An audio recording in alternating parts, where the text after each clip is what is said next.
En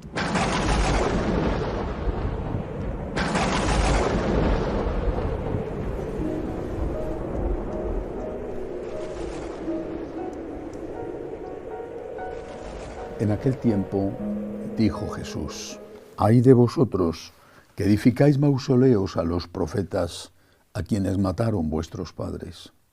Así sois testigos de lo que hicieron vuestros padres y lo aprobáis, porque ellos los mataron y vosotros les edificáis mausoleos. Por eso dijo la sabiduría de Dios: les enviaré profetas y apóstoles, algunos de ellos los matarán y perseguirán. Y así a esta generación se le pedirá cuenta de la sangre de todos los profetas derramada desde la creación del mundo, desde la sangre de Abel hasta la sangre de Zacarías, que pereció entre el altar y el santuario. Sí, os digo, se le pedirá cuenta a esta generación. Ay de vosotros, maestros de la ley, que os habéis apoderado de la llave de la ciencia. Vosotros no habéis entrado, y a los que intentaban entrar se lo habéis impedido. Al salir de allí, los escribas y fariseos empezaron a acosarlo implacablemente y a tirarle de la lengua con muchas preguntas capciosas, tendiéndole trampas para cazarlo con alguna palabra de su boca. Palabra del Señor. Gloria a ti, Señor Jesús. Creo que hay dos temas diferentes, al menos, en este fragmento del Evangelio de San Lucas. El primero es el reproche que les hace por dar culto, edificar mausoleos, a los profetas que habían sido asesinados en las generaciones anteriores. Esto me recuerda mucho, además, a lo que sucedió y sigue sucediendo con los santos en la Iglesia Católica. En la Edad Media, por ejemplo, cuando un hombre o una mujer moría con fama de santidad, el sitio donde moría, la ciudad donde moría, quizá era un religioso y había muerto en un convento, en un monasterio, o era un obispo, se apresuraba, porque tenía fama de santidad esa persona, se apresuraba a proteger con todos los medios a su alcance el cuerpo de ese difunto. ¿Por qué? Bueno, por veneración hacia esa persona, es verdad, pero lo hacían porque era probable que desde otra ciudad acudieran armados a robar ese cuerpo. ¿Y por qué querían robar el cuerpo de una persona que moría con fama de santidad? Porque era un negocio. Cuando había una reliquia de un santo, acudían peregrinos. Acudían peregrinos y dejaban dinero en donde se hospedaban, donde comían, donde compraban recuerdos. Ni los de la ciudad donde había muerto, ni los de la ciudad que quería robar el cuerpo del muerto, estaban demasiado interesados en el personaje, sino en el negocio. Los santos, repito, cuando morían aún no eran santos, sino que tenían fama de santos. Después, más pronto, más tarde, muchos de ellos eran canonizados. Pero los santos no eran seguidos, no acudía la gente por el deseo de imitar a ese santo, sino buscando la mediación de ese santo ante Dios. Tanto más acudía la gente, cuanto más milagrero era ese santo. Eso significaba que se embellecía de una forma a veces suntuosa su sepulcro, que se levantaban templos alrededor de ese sepulcro si había muerto humildemente en una celda, en una pequeña habitación conventual, porque los peregrinos que iban a pedir favores, repito, generaban riqueza, dejaban limosna en la iglesia, iban a los restaurantes, hospederías, compraban recuerdos que se vendían en la propia iglesia o en los alrededores. ¿Interesaba el santo su ejemplo? ¿O interesaba el milagro que se podía conseguir a través de ese santo? Esto es de la Edad Media. ¿Pasa igual hoy en día? Yo personalmente soy muy aficionado a ir a los santuarios de la Virgen o de los santos. Me gusta mucho. No hace mucho tiempo, en el mes de mayo, hicimos una peregrinación para los franciscanos de María por distintos santuarios donde hay enterrados santos en Italia. Fue bellísimo.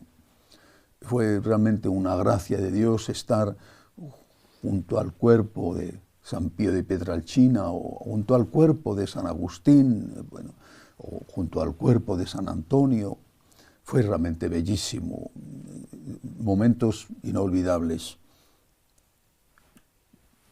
¿Pero qué buscaba yo? Por supuesto a Santa Rita, que voy con frecuencia, aunque ir desde Roma a Santa Rita es una aventura, desde Roma a Cascia. A Santa Rita yo le pido ayuda porque tengo mucha confianza en su intercesión ante Dios. Pero lo que más me importa es ver el ejemplo que me pueden dejar. Si no, sería egoísmo. No me importa Santa Rita, no me importa San Pío, no me importa San Agustín. Me importa el milagro que puedo conseguir a través de ellos. Eso es egoísmo. Eso es lo que está reprochando el Señor a aquellos y lo que nos reprocha a nosotros. Los santos son poderosos intercesores, pero son sobre todo y en primer lugar santos, es decir, son ejemplo, modelo de comportamiento, modelo de amor a Dios. Cuando voy a Asís y rezo ante San Francisco o ante Santa Clara o ante el beato Carlos Acutis, que es tan impresionante, por supuesto que pido ayuda, pero sobre todo me fijo en el ejemplo que ellos me dan y que pueden representar para mi vida cotidiana, tan diferente, por supuesto, en muchas cosas a la vida que ellos tuvieron que llevar, porque es otra época. Segunda lección de este Evangelio de hoy de San Lucas. Hay una frase que no es fácil de interpretar. Ay de vosotros, maestros de la ley, que os habéis apoderado de la llave de la ciencia. Vosotros no habéis entrado y a los que intentaban entrar se lo habéis impedido. Bueno, está refiriéndose a los fariseos, maestros de la ley. Los escribas, fariseos y escribas, eran generalmente los mismos. Están diciendo que se han apoderado de la llave de la ciencia porque exigían una inmensa cantidad de preceptos, más de 600, que ni siquiera la gente corriente sabía en su conjunto. Les exigían eso y si no, les decían que no estaban siendo buenos judíos. Bueno, eso es lo mismo que sucede ahora cuando, al menos hasta ahora, la Iglesia, y ahora todavía algunos en la Iglesia decimos que hay cosas que están mal. Si hablo de mí, para no poner a otros, si yo digo, una persona que ha cometido un aborto ha cometido un pecado y no puede comulgar si no se confiesa, ¿estoy cerrando la puerta al que quiere entrar? Alguno dirá que sí. ¿Por qué? Dirá, si tú a esa persona que ha cometido el aborto no le dijeras que está mal y le dijeras que puede comulgar sin arrepentirse y que mañana si se ve en otra situación puede volver a abortar, esa persona iría a la iglesia. Seguro que alguno me reprocharía así. Pongamos otro ejemplo. Una persona que vive en concubinato, divorciado, vuelto a casar, viven en pareja sin haberse casado, una persona que vive en concubinato. Si yo le digo, mira, por supuesto que eres bienvenido a la iglesia, lo mismo que la persona que ha abortado, eres bienvenido a la iglesia, pero no puedes comulgar, porque para comulgar hay que estar en gracia de Dios. Y para estar en gracia de Dios esto que has hecho tiene que cambiar. No solo tienes que confesarte, sino que tienes que tener propósito de enmienda. Si yo le digo eso, alguno me va a reprochar. Pero usted está cerrando la puerta de la iglesia, porque desde el momento en que le dice a esa persona que no puede comulgar, esa persona ya no va a la iglesia. ¿Soy yo el culpable de que esa persona no venga a la iglesia porque le digo que en pecado mortal no puede comulgar? Sigamos poniendo un ejemplo. Porque vemos cosas de tipo de moral sexual o de familia y vida. ¿Por qué no vemos otras cosas? Por ejemplo, imaginemos un sicario, uno que mata a sueldo. Y yo le digo, no puedes comulgar. Tienes las manos manchadas de sangre. Tienes que confesarte y hacer propósito de enmienda de que no lo vas a volver a repetir. Alguien me diría, usted está cerrando la puerta de la iglesia a ese sicario, a ese asesino, porque le dice usted que no puede comulgar si no deja de ser un asesino. Otro ejemplo, un violador de niños. Y yo le digo, eres un violador. Lo siento, no puedes comulgar. Tienes que arrepentirte, tienes que cumplir tu pena ante la ley. Tienes que presentarte ante la policía, tienes que cumplir tu pena ante la ley y no puedes volver a repetir esto. ¿Soy yo el culpable? ¿Porque no le dejo comulgar? ¿Porque no le digo, no pasa nada, has violado 5 niños, pero no pasa nada, hombre, si Dios es bueno? ¿Soy yo el culpable porque le digo que eso está mal y que no puede comulgar? Un terrorista que ha puesto una bomba, ha matado a decenas de inocentes. No creo que tenga muchas ganas de venir a comulgar, pero los ha habido en determinadas regiones de España. Desde luego los hubo que se presentaban a sí mismos como católicos y como católicos practicantes y eran apoyados por sacerdotes. Ese terrorista viene con las manos manchadas de sangre y quiere comulgar, y yo sé que es un terrorista, y le digo, no puedes comulgar. Has matado a personas inocentes, no puedes comulgar. Tienes que arrepentirte, entregarte a la policía, cumplir la pena por tus delitos, arrepentirte de esto, confesarte, prometer no volverlo a hacer, y entonces podrás comulgar. Y el terrorista dice, no, porque yo lo estoy haciendo por mi patria. He puesto una bomba en un supermercado y han muerto mucha gente, daños colaterales, lo estoy haciendo por mi patria. ¿Soy yo el culpable porque le digo al terrorista que no puede comulgar?